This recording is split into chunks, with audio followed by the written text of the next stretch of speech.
Every great athlete starts somewhere. In this week's Journey to Greatness, we hear from a running back who made the most out of his short time in the NFL. Every story in the Pro Football Hall of Fame is just a little bit different. Some players put together impressive numbers and collected numerous awards over several years, while others were at an elite level for shorter periods of time. The latter certainly applies to Terrell Davis. He played in the NFL for 7 years and really only had 4 healthy seasons. But at his best, he was as good as any running back the league has ever seen. He was a 3-time Pro Bowler, a league MVP, a 2-time Super Bowl champ, and he was the MVP of Super Bowl 32. He was without question one of the league's premier backs in his prime, and he's grateful that Hall of Fame voters recognize how dominant he was at his peak. For me, Gale Sayers was that guy that everybody compared me to. Now, the precedent is set already that the voters are now looking at careers and the quality of it, and not necessarily how long you played it, which is a great thing for the Hall of Fame. While fans will always remember Davis as a star running back, anyone who saw him play at Lincoln High School in San Diego will remember him as a two-way player at fullback and on the defensive line. Undersized but powerful in high school, Davis said the experience of playing in the trenches at that age prepared him for later success. I played nose guard. I remember blocking kicks. I remember playing in games where guys were bigger than me. And I love playing nose guard. And I think some of what I did in high school, it certainly helped me out later.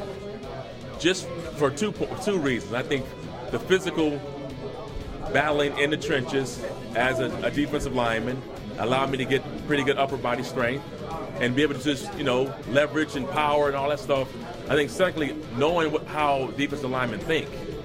If it's a 2-gap scheme, it's a 1-gap scheme, knowing, okay, how do you attack that? I think that helped me out when I was a running back, knowing how those guys would pursue and how they did the gaps. And then I played fullback too. So when I went to Denver, a lot of what I played was, I did a lot of run blocking. And that's one of my most proudest accomplishments for me, was learning how to block or being a blocker. And so I took great pride in blocking. Davis would attend Long Beach State for 2 years, including a redshirt season, before the school shut down its football program. Davis then wound up at the University of Georgia, where he developed into an NFL prospect despite some nagging injuries. Those injury concerns caused him to drop to the 6th round of the 1995 NFL Draft, but that's when the Broncos decided to give him a chance. They were certainly glad they did. Davis would set the Broncos' single-season rushing record 3 different times. That includes 1998, when Davis recorded what, at the time, was just the 4th 2,000-yard season in NFL history. An unfortunate series of leg injuries derailed Davis' career after his 1998 MVP season. But now that he's been honored in Canton, Davis hopes future generations see his bust and recognize that he gave all he had for as long as he could. To me, another thing for me is my teammates, and I'm proud to say, and whoever's next to me, look them in the eye and know that they got the best out of me when I played. I wasn't trying to cheat the game or cheat them or take plays off or have games where I don't show up.